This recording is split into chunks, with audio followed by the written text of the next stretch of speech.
운전면허증 발급에 사용된 사진이 FBI와 IC의 불법 체류자 단속을 위한 안면 인식 조회에 활용돼 충격을 주고 있습니다. 캘리포니아주 리치크레스트 인근에서 발생한 규모 7.1의 강진으로 인근 마을 수천 가구의 전력 공급이 끊기고 곳곳에서 건물 균열이 보고되는 등 피해가 속출하고 있습니다. 한국 외교부가 여름철 여행 성수기를 앞두고 위급 상황을 위한 해외 안전여행 애플리케이션을 소개했습니다. 퀸즈 검사장 민주당 예비선거 후보인 멜린다 캐츠 퀸즈 보로장과 티파니 카반 변호사가 법정 공방에 돌입합니다. 북부 뉴저지 이스트 러더포드에 세워지는 초대형 쇼핑몰 겸 테마파크인 아메리칸 드림이 올 가을 개장하기로 확정했습니다. 이상은 이 시각 주요 뉴스입니다. 시청자 여러분 안녕하십니까? KBN 뉴스입니다. 운전면허증 발급에 사용된 사진이 본인의 동의 없이 연방수사국과 이민세관 단속국의 범죄 수사와 불법 체류자 단속을 위한 안면 인식 조회에 활용돼 충격을 주고 있습니다. 임동규 기자가 보도합니다. 운전면허를 위해 등록한 사진이 안면인식 수사에 전용되고 있다는 논란이 불거졌습니다. 워싱턴 포스트는 조지타운 대학 연구진이 정보공개 청구를 통해 FBI와 IC에서 제출받은 지난 5년치 내부 문서와 이메일을 토대로 미국민 사진 수억 장이 두 기관의 안면인식 조회 목적으로 사용됐다고 보도했습니다. 교통국 데이터베이스에 보관된 운전면허 신청용 사진이 주로 활용됐습니다. 소환장이나 법원 명령이 없어도 FBI에서 현장 확보 사진을 DMV에 보내 조회를 요청하면 DMV가 데이터베이스를 검색해 일치 사항에 대한 세부 정보를 제공했다고 워싱턴 포스트는 전했습니다. 이를 통해 FBI는 범죄 용의자뿐만 아니라 심지어 피해자, 목격자, 시신은 물론 무고한 구경꾼들까지 추적하기도 한 것으로 밝혀졌습니다. 이 매체는 이 사진들은 이들 기관에 미국민에 대한 새로운 정보는 물론 범죄를 저지른 적이 없는 사람들까지도 추적할 수 있는 새로운 도구를 제공한다고 지적했습니다. 이번 보도는 FBI가 2011년부터 39만 건이 넘는 얼굴 인식 조회에 연방 및 지방 정부의 데이터베이스를 이용했다는 의회 회계감사원의 지난달 발표보다 훨씬 광범위한 조회가 이뤄지고 있음을 나타내는 것입니다. 하원 정부개혁감독위원회 엘리자 커밍스 위원장은 국가 데이터베이스에 대한 사법당국의 접근은 종종 아무런 동의 없이 어둠 속에서 이뤄진다고 우려했고, 공화당 간사인 짐 조던 의원은 운전면허증을 취득하거나 갱신할 때 아무도 내 정보를 FBI에 넘겨도 좋다고 사인한 사람은 없다고 비판했습니다. KBN 뉴스 임동규입니다. 지난 5일 오후 8시 19분 캘리포니아주 컨 카운티 리치 크레스트에서 18km 떨어진 지점에 규모 7.1의 강진이 강타하면서 인근 마을 수천 가구의 전력 공급이 끊기고 곳곳에서 건물 균열이 보고되는 등 피해가 속출하고 있습니다.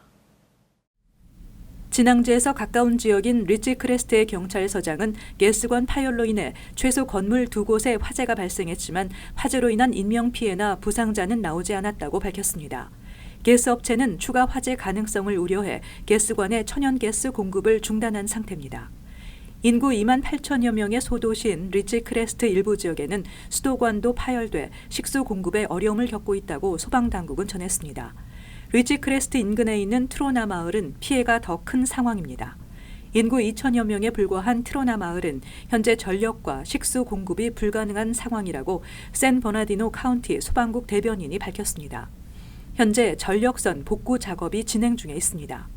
이번 강진의 진앙에 인접한 차이나 레이크 해군 항공무기 기지에도 대피령이 내려져 필수 요원을 제외한 기지 요원들이 대피했다고 AP통신이 전했습니다. 진앙에서 200km 넘게 떨어진 로스앤젤레스 도심의 고층 빌딩이 30초 넘게 흔들리면서 LA 카운티 주민들도 패닉 상황에 빠졌습니다. LA 도심 인근인 한인타운에서도 땅이 흔들리면서 아찔한 순간을 경험했다는 전언이 잇따르고 있습니다. 캘리포니아주 방위군은 리치크레스트에 200여 명의 병력을 파견해 복구 작업을 돕고 있습니다. 게빈 뉴섬 캘리포니아 주지사는 샌 버나디노 카운티에 대한 비상사태를 선포했습니다. 뉴섬 주지사는 1억 달러의 경제적 피해가 있는 것으로 추정된다며 트럼프 대통령에게 연방 차원의 지원을 요청하겠다고 말했습니다. 지난 주말 플로리다주 남부 플랜테이션의 한 쇼핑몰에서 대형 폭발이 발생해 20명 이상이 부상을 당하는 사고가 있었습니다. 현재까지 사망자는 보고되지 않았습니다. 6일 오전 11시 30분쯤 플로리다 파운틴스 쇼핑센터 내 피자 가게에서 폭발 사고가 발생했습니다. 이 가게는 수개월 동안 영업을 하지 않은 상태였으며 원인을 알 수 없는 폭발이 발생하면서 파괴된 콘크리트 잔해와 쇠붙이 등 파편들이 날아가면서 부상자들이 속출했습니다. AP통신은 이 폭발로 최소 21명이 다쳤으며 이 가운데 2명은 생명에는 지장이 없지만 부상 정도가 심각하다고 보도했습니다. 주변 건물도 유리창 등이 깨지고 주변에 주차돼 있던 차량도 파손됐습니다. 이날 사고 발생 초기 소방당국은 원인을 가스 폭발로 발표했었지만 정확한 원인은 아직 밝혀지지 않고 있습니다. 사고 현장과 주변 도로는 사고 수습을 위해 통행이 차단된 것으로 전해졌습니다. 한국 외교부가 해외 여행으로 인한 사고가 잇따르고 있는 가운데 여름철 여행 성수기를 앞두고 해외 여행객들을 위한 안전 대책을 재점검하고 위급 상황 시 여행객들의 위치를 실시간으로 파악할 수 있는 해외 안전 여행 애플리케이션을 소개했습니다. 한국 외교부는 중동 지역에서 발생하는 테러 동향, 아프리카 분쟁 지역과 위험 지역의 정세, 해외 감염병 발생 현황, 올바른 여권 사용법 등 유의사항을 발표했습니다. 또 외교부가 최근 업데이트한 해외 안전여행 애플리케이션에 국가별 최신 안전정보 실시간 알림, 위급 상황 발생 시 가족 또는 지인에게 위치 정보 전송 등이 가능한 모바일 동행 서비스 가능이 추가됐다고 소개했습니다. 업데이트된 해외 안전여행 앱에는 위기상황별 대처 매뉴얼, 국가별 여행 경보 단계, 공간 위치 찾기, 영사 콜센터 번호, 지역별 대사관과 총영사관 연락처, 현지 긴급 구조 연락처 등 안전한 해외 여행을 위한 다양한 정보가 들어있습니다. 한번 다운로드 받으면 3G나 와이파이가 없는 오프라인 환경에서도 사용할 수 있습니다. 외교부 측은 해외로 여행을 떠나는 국민들이 계속 늘고 있는 만큼 사건, 사고도 늘어나고 있어 해외에서 사건, 사고가 발생했을 때 효과적으로 예방 대응하기 위해서는 정부와 여행업계 간 정보 공유와 협력을 강화한다는 방침입니다. 해외 안전여행 앱은 구글 플레이 스토어나 애플 스토어에서 해외 안전여행 국민 외교를 치면 다운로드 받을 수 있습니다. 퀸즈 검사장 민주당 예비선거 후보인 멜린다 게츠 퀸즈 보로장과 티파니 카반 변호사가 정당 정보가 부족한 잠정투표 114표 등을 두고 법정 공방에 돌입합니다. 퀸즈 검사장 민주당 예비선거에 나선 멜린다 게츠 퀸즈 보로장과 티파니 카반 관선 변호사의 소송이 내일 퀸즈 카운티 법원에서 시작된다고 뉴욕원 방송이 보도했습니다. 두 후보는 정당 표기가 제대로 돼 있지 않는 등 지지 후보 표기 외 다른 부분에서 의문이 제기돼 무효 처리된 표들을 놓고 법원의 판단을 가리게 됩니다. 지난달 25일 열린 선거는 당일 현장 투표 집계 결과 카반 후보가 약 1,000표를 앞서면서 당선이 유력했지만 지난 3일 잠정 투표와 부재자, 군인 투표 등 약 6,000표를 개표 집계한 결과 캐츠 후보가 20표 앞서면서 선거의 판도가 뒤바뀌었습니다. 또 지난 5일에는 선거관리위원회가 추가 잠정투표 6표를 개표하면서 두 후보의 격차가 16표로 좁혀져 선거관리위원회는 규정에 따라 재검표를 실시한다고 밝혔습니다. 선거관리위원회의 규정에 따르면 표차가 0.5% 미만 시 재검표를 실시합니다. 따라서 내일부터 재검표가 시작되며 오는 16일 최종 결과가 밝혀집니다. 카반 후보는 선거 결과가 당으로부터 영향을 받았을 것이라는 내용을 포함한 소송을 제기한다고 밝혔고 캐츠 후보는 차기 퀸즈 검사장으로 일할 수 있게 돼 영광이라고 밝히고 재검표에서도 승리를 확신한다고 밝혔습니다. 지난해 취임 이후 친이민 정책을 지속하고 있는 필 머피 뉴저지 주지사가 주정부 산하의 신규 이민자와 난민의 정착을 돕는 부서인 뉴 아메리칸 오피스 설립을 지시하는 행정명령을 발동했습니다. 필 머피 주지사는 뉴 아메리칸 오피스는 주정부 최초로 이민자와 난민의 신규 정착을 돕는 행정부서가 설립되는 것이라고 밝혔습니다. 이 부서는 이민자 권리 알리기와 함께 영어 소통에 어려움을 겪는 신규 이민자와 난민 등을 대상으로 취업 지원과 사회복지 혜택 안내 등의 업무를 수행하게 됩니다. 머피 주지사는 뉴저지 전체 주민 중 약 9%에 해당하는 200만 명은 이민자 또는 난민 출신으로 이들이 운영하는 사업체는 38만 9천 명의 일자리를 만들고 있고 242억 달러 규모의 경제 효과를 창출하고 있다며 이민자 지원의 중요성을 강조했습니다. 머피 주지사는 또 지난 2016년 크리스 크리스티 전 주지사가 난민 프로그램에 대한 주정부의 권한 포기를 선언해 국제구호위원회가 뉴저지 내 난민 정착 업무를 맡고 있는 것과 관련해 난민 정착 프로그램에 대한 주정부 관리 권한을 되찾겠다고 선언했습니다. 머피 주지사의 선언은 주 내 난민 정착 지원 강화를 위해 주정부의 역할을 부활시키겠다는 의미와 도널드 트럼프 행정부의 반이민 정책에 대항하는 의미를 담고 있습니다. 뉴저지 버겐 카운티 정부 세 예산이 2% 늘어남에 따라 카운티 내 주택 소유주는 평균 $10의 재산세가 인상됩니다. 버겐 카운티 의회는 2019-2020 회계년도 카운티 정부의 5억 4,557만 달러 규모의 예산안을 최종 승인했습니다. 예산에서 주민 재산세로 충당되는 예금은 약 4억 1,900만 달러로 책정돼 전년보다 재산세가 약 2% 오르게 됐습니다. 카운티 정부 예산 중 가장 많은 비중을 차지하는 것은 공무원의 건강보험 비용으로 예산 중 24.6%를 차지하는 1,351만 달러를 건강 비용으로 부담하게 됐습니다. 또 카운티 예산 증가의 원인 중에는 카운티 셰리프국 예산이 늘어난 것도 포함됩니다.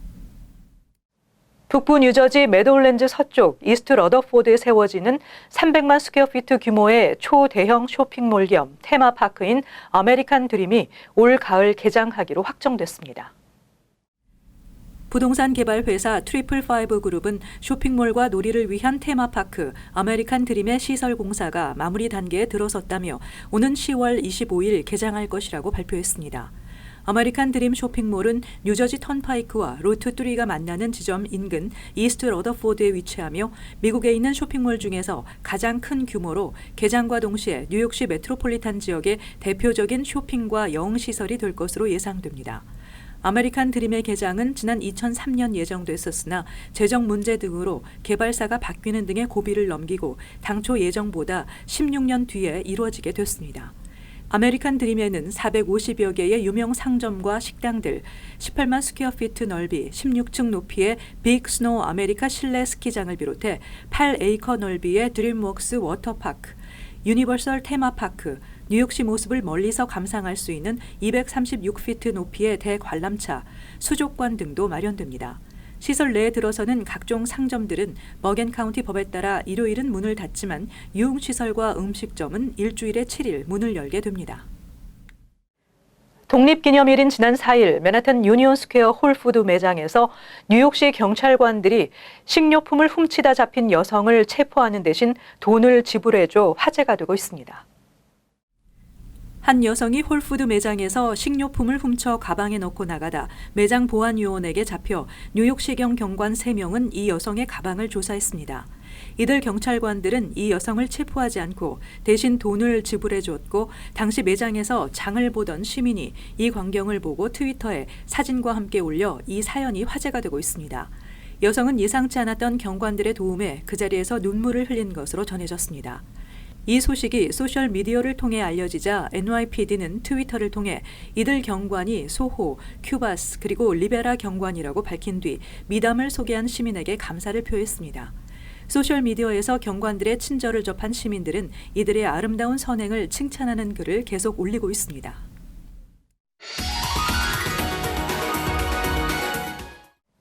이어서 LA 지역 한인사회 소식입니다. LA 카운티와 샌버나디노 카운티에서 새로운 홍역 환자가 발생하면서 보건당국에 비상이 걸렸습니다. LA 카운티 보건국은 어제 카운티 주민 1명이 홍역 확진 판정을 받았으며 이는 올해 11번째 LA 카운티 내 홍역 환자라고 밝혔습니다. 앞서 지난 2일에는 샌버나디노 카운티에서 처음으로 해외여행을 다녀온 8살 아동이 홍역에 감염된 것으로 전해졌습니다. 이에 대해 보건국은 감염 환자 대부분은 백신 접종을 하지 않은 것으로 드러났다며 주민들에게 백신을 접종받을 것을 권유했습니다. 한편 연방질병통제예방센터 CDC에 따르면 올해비 전역에서 홍역 확진 사례는 1,095건으로 집계됐으며 이 가운데 쉬운 3건은 캘리포니아주에서 발생한 것으로 나타났습니다. 캘리포니아를 포함한 13개 주에서 반려견 간식으로 인한 살모넬라균 감염 환자가 늘어나 주의가 요구되고 있습니다.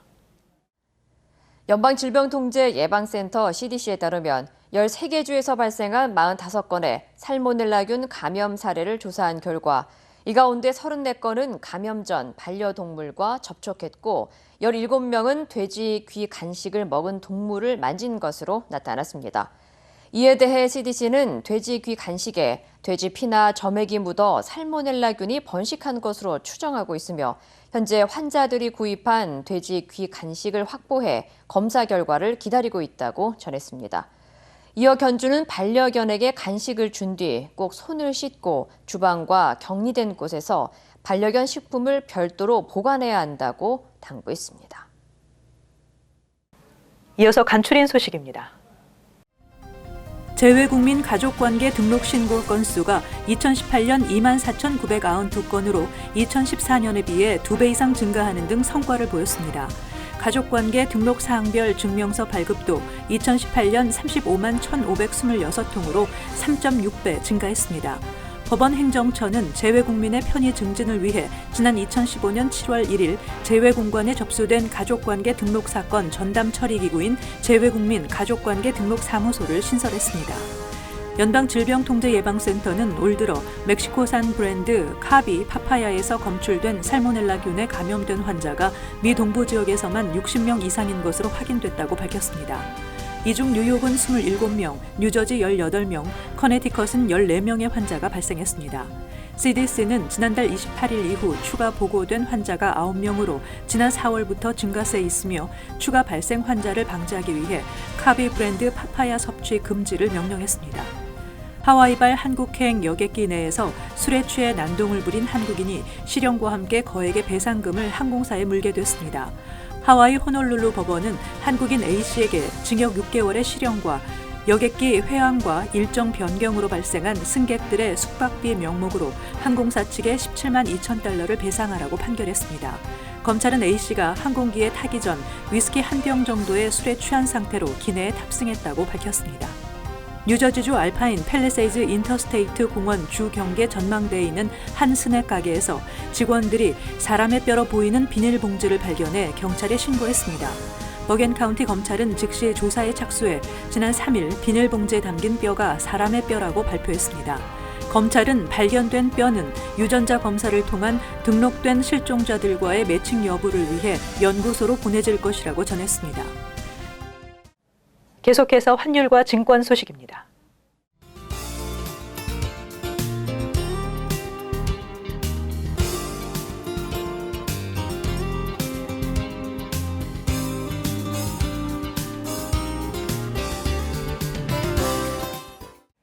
끝으로 날씨 전해드립니다. 화요일 맑겠습니다. 낮 최고 기온은 89도, 섭씨 영상 32도, 밤 최저 기온은 68도, 섭씨 영상 20도 예상됩니다. 수요일 대체로 맑겠습니다. 목요일 가끔 흐리고 습도가 높겠고 오후 한때 소나기 예상됩니다. 이상으로 KBN 뉴스를 마칩니다. 시청해주신 여러분 고맙습니다.